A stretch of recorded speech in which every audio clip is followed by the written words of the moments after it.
रामद्रोह का दंड मिलना शुरू हो गया क्या? क्या उसी की बानगी दिखाई गई है आज ट्रस्ट के फैसले में?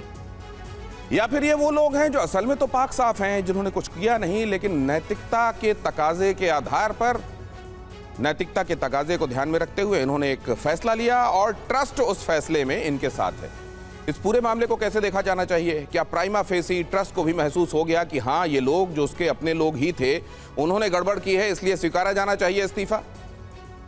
क्या उनका इस्तीफा उनके पदों से, ट्रस्ट में जो पद थे उससे हुआ है, या ट्रस्टी के तौर पर भी हो गया है?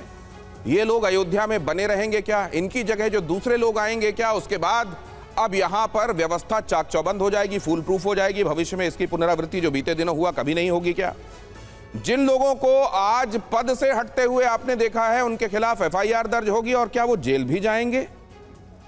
या उन्होंने केवल नैतिकता के आधार पर, क्योंकि उनके भरोसे को छला गया, कुछ लोगों ने उनके भरोसे का अनुचित लाभ उठाया, इसलिए उनको भी ये जिम्मेदार मानते हुए कि आपने गलत लोगों पर भरोसा किया, उनका इस्तीफा तो स्वीकार कर लिया गया है, लेकिन इसके बियॉन्ड उनकी कोई और भूमिका नहीं देखी जा रही है। बहुत स्वागत है आपका, मैं हूं दिनेश गौतम।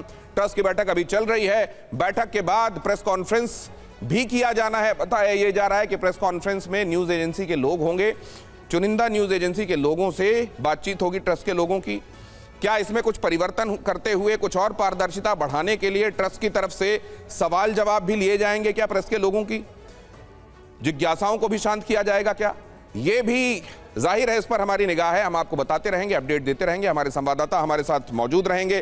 कुमार कुंदन पूरे दिन से आप तक अपडेट पहुंचा रहे हैं। अभिजीत लगातार आप तक खबरें पहुंचा रहे हैं। जितेंद्र मौजूद हैं। जितेंद्र असल में तो हमारे क्राइम ब्यूरो को देखते हैं, लेकिन इस समय मौजूद हैं अयोध्या में, आपको यह बताने के लिए कि उधर इन्वेस्टिगेशन में क्या चल रहा है और क्या जांच उन लोगों तक भी पहुंच रही है जिनके इस्तीफों को आज आपने स्वीकृत होते हुए देखा है। इसके अलावा जो हमारे साथ खास मेहमान जुड़ेंगे, उनसे आपका परिचय कराऊंगा बहुत जल्द, लेकिन पहले खबर देखिए। रामधन की लूट मामले में आज की बड़ी खबर है ये, चंपत राय और अनिल मिश्रा का इस्तीफा स्वीकार कर लिया गया। ट्रस्ट की बैठक में दोनों के इस्तीफे पर मंजूरी हुई। चंपत राय और अनिल मिश्रा का ट्रस्ट से इस्तीफा मंजूर कर लिया गया। चंपत राय, अनिल मिश्रा, बीते दिनों दोनों ने ही इस्तीफा दिया था अपने अपने पदों से, और दोनों का ही इस्तीफा आज ट्रस्ट की बैठक में मंजूर कर लिया गया।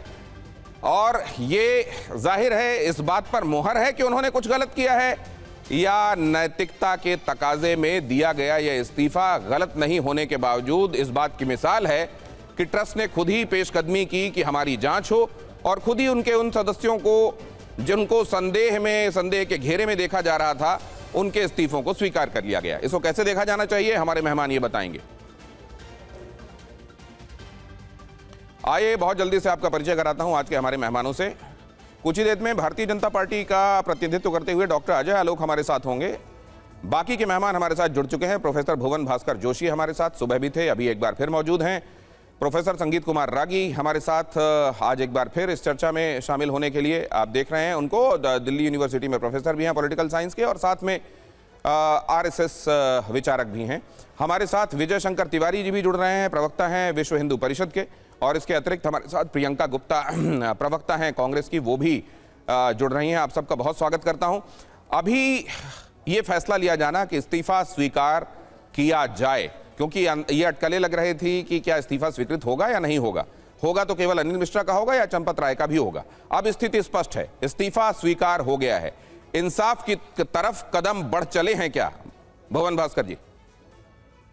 आज मैं आपके चैनल पे जब आ रहा था तो मैं माननीय अटल जी की एक सोशल मीडिया पे लाइन देख पाया, और उस सोशल मीडिया में माननीय अटल जी संबोधित करते हुए कह रहे हैं, अगर कुत्ता नहीं भौंका तो इसका मतलब पहरेदार भी शामिल है। ये मैं नहीं कह रहा, माननीय अटल जी की है, सोशल मीडिया पे है, सारे देश ने देखी है। ये जो लूट हुई हमारी आस्था की, सनातन की, हिंदू धर्म की, इससे आज पूरा जनमानस आक्रोशित है और हम सब की भावनाएं आहत हैं। और मुझे लगता है ये इस्तीफा का जो ये नाटक भारतीय जनता पार्टी, इनका मातृ संगठन, इनका भ्रात संगठन और जो पितृ संगठन, जो आप अभी मुझे सुबह भी आप कह रहे थे, ये माता बहन भाई, ये जो इनका संगठन है, इनकी एक मिलीजुली एक लूट है, डकैती है। और हम लोग इस समय, इस देश के लोग और विश्व के लोग जो सनातन को मानने वाले हैं, भगवान राम को मानने वाले हैं, हम सब इस समय स्तब्ध हैं। आज जो ये नैतिकता के आधार पर इस्तीफा की बात कर रहे हैं, ये नैतिकता उस दिन होती जिस दिन ये प्रकरण सामने आया था कि जब तक मैं रिजाइन देता हूं और नैतिकता के आधार पर देता हूं तब तो बात थोड़ी बहुत समझ में आती।